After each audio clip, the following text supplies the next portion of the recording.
So you're looking to buy a BMW, but you've only got 50 grand. Well, I've got two of the best options on the market with me right here today, the BMW M340i versus the F80 M3. We're gonna compare the differences between these two cars and see what they do similar and what they do differently, and finally settle the debate between the B58 engine and the S58 engine. So if you've got 50 grand and wanna buy a BMW, this is the video. So today I'm here with my friend Hector in his brand new F80 M3. He just recently bought this for about 50 grand, which is what I originally bought my M340 for. Now, although M340s do go for a little bit less nowadays, you can get an LCI M340 pretty much fully loaded, maybe a 23 or something, or even a fully loaded 22 for about the same price that you can get this F80 right here. And everyone compares these two cars because they are so similar. After all, they are both four-door sports sedans, and they do a lot of things similar, but also a lot of things different. They're both turbocharged inline sixes. This one is twin turbo, while my car has one turbo. They're both four doors, they're both BMWs, and their engines are a lot more similar than you might think. But this one has the S55, whereas mine has the B58 engine. So we're gonna compare these two cars and see what they do better than one another, what they're good at, what they're not good at, and finally answer the question as to which one of these cars are better. And since I own the M340i, let's start off with the F80 M3. So we're starting off with the F80 M3. Now, right off the bat, the F80 M3 looks, I'm not gonna lie, a lot better than my car, even though my car is modified, and this one is pretty much stock. This one looks so much better, and I think it really has to do with the body kit. Now, we know that M3s have pretty wide hips. They look really big in the rear, they look really big in the front. If you've ever seen a picture of an F80 M3 or seen one on the highway, you know that it has some of the widest hips that I've ever seen on a sports sedan. You can also see that it has that continuous line that a lot of cars have that goes from the fender all the way to the rear. And while my car does have that, it's a lot less exaggerated than it is on the F80. In the front, the F80 does come with carbon fiber down there in the bottom. The grills are open as opposed to the grills that are active on my car, which if you haven't seen my 5 things that I hate about my M340i video, I mentioned in that video that the active grills is something that I absolutely hate about that car. And that's because it doesn't look as good as this. Not only does this look good, but it literally can't break. Coming around the back just looks beautiful. And this one also has the exterior carbon fiber package that gives you the carbon fiber lip spoiler, as well as the carbon fiber diffuser. I believe the carbon fiber roof does come standard as well, which is pretty awesome for this car. Coming around to my car is a little more subdued. It doesn't have those super wide fender arches, although it does have a little bit of a bulge. A lot of what I put on here are modifications. There really is no carbon fiber roof option. The carbon fiber exterior package I don't have on here, but on a lot of the M cars, it does come a little bit more standard than it does on this car. Now, I love the rear taillights of the F80 M3, but I also love the rear taillights of the G20 and G80. As for which one I liked better, I've got to say, I got to give it to this one. Even though I have the GTS taillights, the stock ones I think look a little bit better than this one, but this doesn't look bad by any means. So when it comes to looks between these two cars, I've got to say, I got to give it to the F80 M3. This car looks so much nicer because of the wide hips, because in reality, it is a real M car, whereas mine might be an M Light, M Poster, call it whatever you want. This thing just looks so much better. So next up is the interior. Now we're gonna hop into Hector's interior and we're gonna ask him a couple things that he likes about it versus my interior. So Hector does have the competition package, which brings the competition seats as well as a little horsepower buff. And I've got to say, these seats are way better than my seats. My seats are pretty comfortable, but these things just actually hold you in. Hopping into the interior, we can see that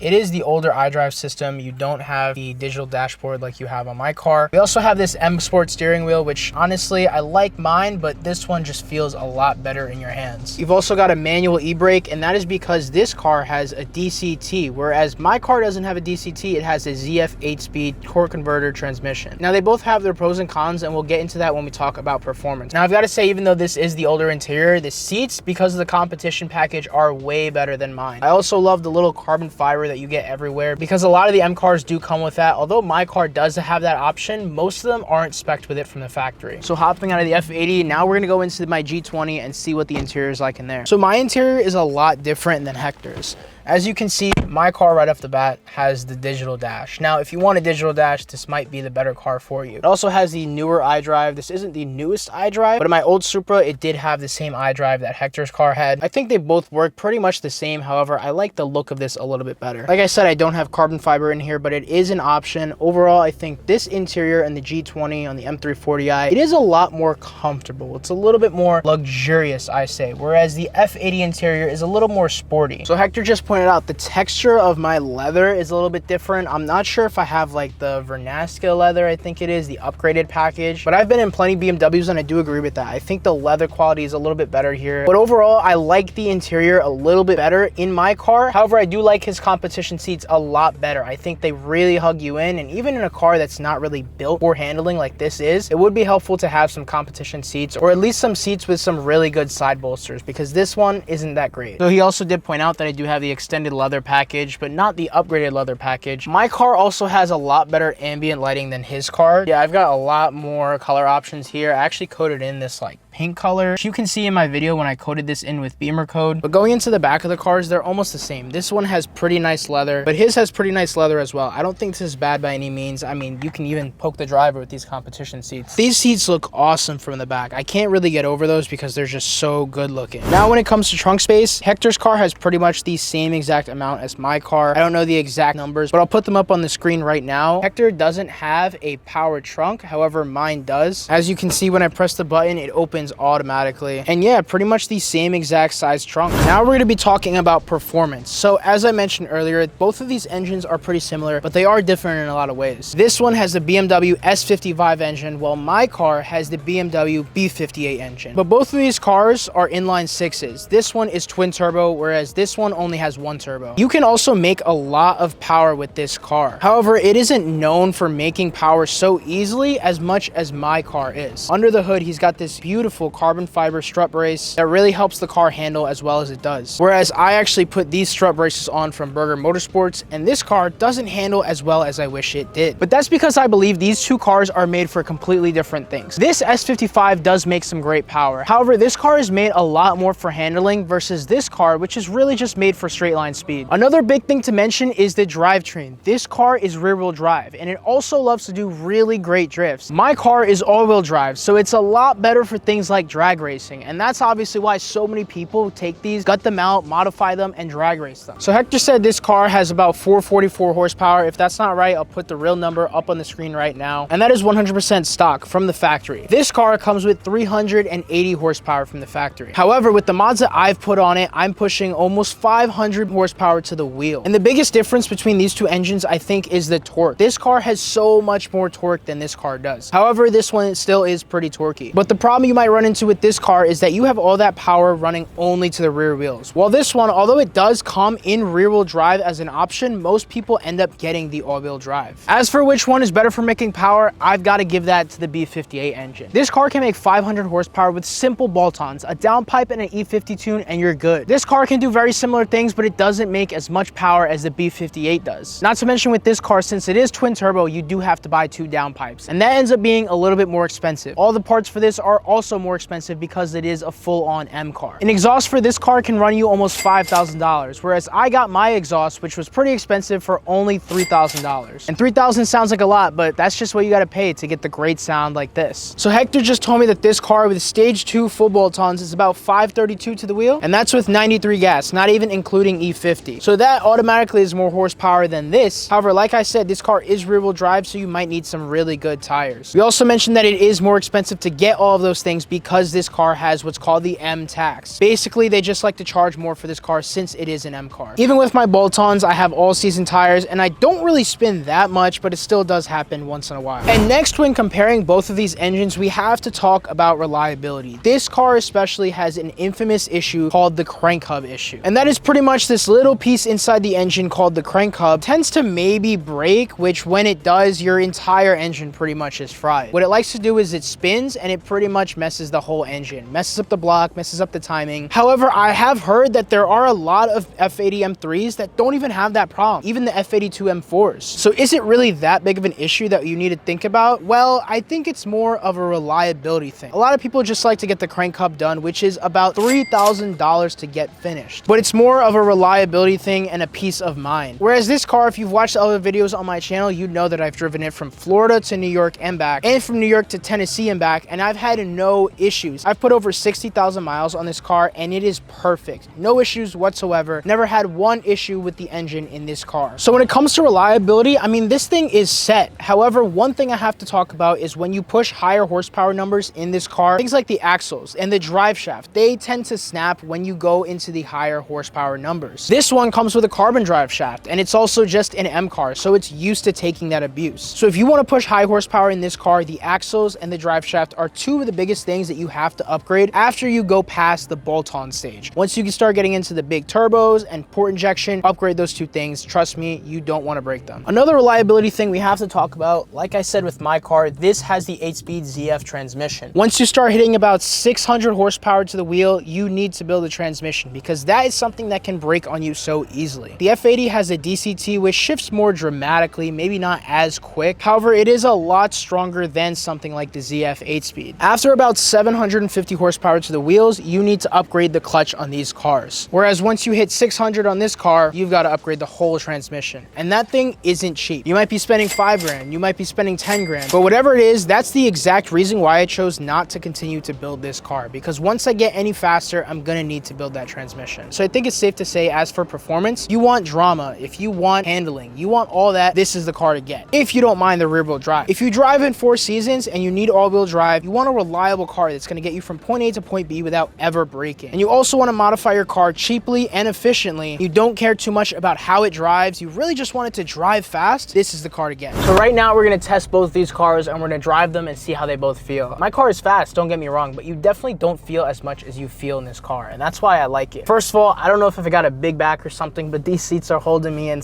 like pretty good. Everything just feels great. Like the steering wheel feels great, everything feels sporty. The transmission, obviously, like I'm gonna have a hard time doing this because it's a DCT. You hold the brake, pull it up once, and then you just shift it into drive. Right off the bat, I can tell that the steering is way tighter than my car. My car is very electronic when it comes to everything, the steering, the driving feel, but this doesn't feel as much like that. It feels a little bit more analog, I guess you can say. So if you're a fan of driving feel, this is definitely the car that you want to get. I thought my car was clunky. Hector's car just did this weird thing with the DCT, and he told me that it's just because in low speeds, the DCT doesn't really like to, you know, give you any brake. It's trying to engage the clutch so you get this duh kind of feeling. It's a little weird, but like honestly, I don't mind it because if anything, that just makes the car feel a little sportier. Giving it a little bit gas, like, I mean, I know exactly where this car is going. If I were to like spin out, like I know exactly where my car is pointing. That's not something that I really feel in my car. So Hector just told me how to put it in sport. You've got the M1 and M2 button. You've also got traction button. He likes to drive it a lot right here in like MDM mode. He said this helps you like kind of slip out, but kind of almost have a controlled slip so that the car doesn't actually spin out. He does some pretty crazy things in this car, but he really likes the MDM mode because he said it just helps him kind of like slip a little bit without actually slipping out. Over here, you've got all different types of buttons. We're gonna go back and kind of just drive this thing down. So, okay.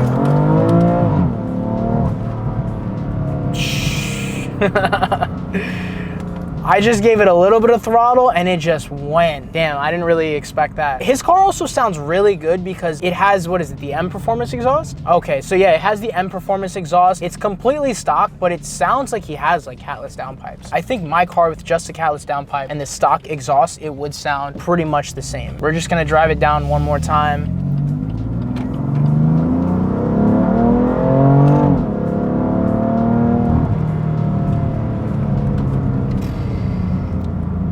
Yeah, no, this thing is really fun. Really, really fun. Like I said, I've only ever driven it on a street, but we're in a private like parking lot right now and it feels awesome. Like, not to mention, like you hear the exhaust a lot. In my car, even though I'm full bolt-ons, I have a Valvetronic exhaust, I have catless downpipes.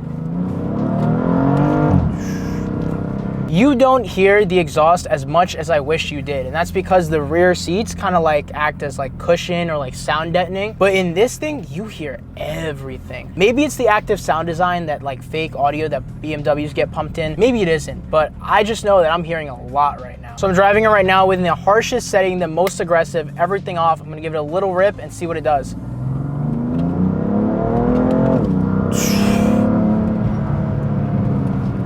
Jeez, and these brakes stop quick. That's something I'm missing in my car. My brakes don't brake as harsh as this does. I'm actually gonna give it one more rip because that was like too fun. This thing, like, it feels like a real M car. It really does. Ooh. Yeah, that DCT feels great. One more rip and go back down to where my car is. You gotta downshift this here. Woo! Damn, it's almost like scary. Like, I feel right now how I did when I first got my tune. It's just that like mind-blowing feeling you get. But this thing, man, it moves. If you want an F80, just go ahead and buy it, honestly. Like, we're gonna test out my car in just a second, but this thing just feels too good to pass up. If you get a good deal on it, which Hector got a really great deal on it, but it feels great. So we just hopped in the M340i. We're gonna take it for a test drive. Obviously, I own this car, so I know exactly how it feels, but I'm gonna try to explain to you as much as I can the differences between these two cars. Literally just turning out of the parking spot, it feels so much more electronic. A lot of people say that this car kind of has fake heavy steering because it doesn't actually feel heavy. It kind of just feels like the car is just electronically tugging on the steering wheel the opposite way. And now that like I'm saying that, now that I've actually driven the F80, I definitely understand that. I thought at slow speeds my transmission was not that great, but after driving the DCT, it's actually a lot better than I thought. We're gonna pull over here and give my car a little bit of a rip. This thing is very, very torquey, so we'll see what happens.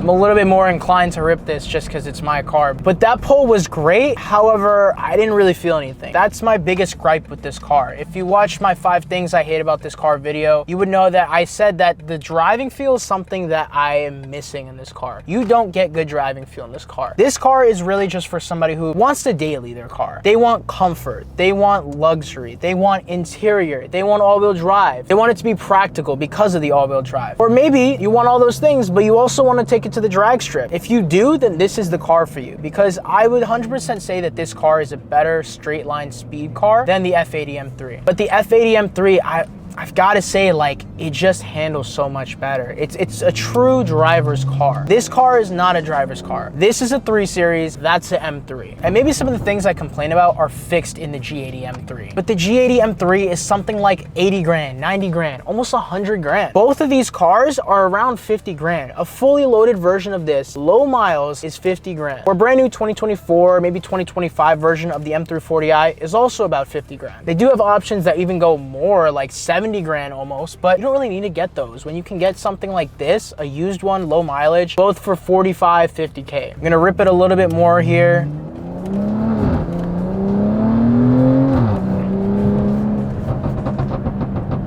And the transmission in this car, it shifts a lot faster. It really does. I really kind of like the shifts that you get in that car because they feel like something. You actually feel it. Just downshifting and then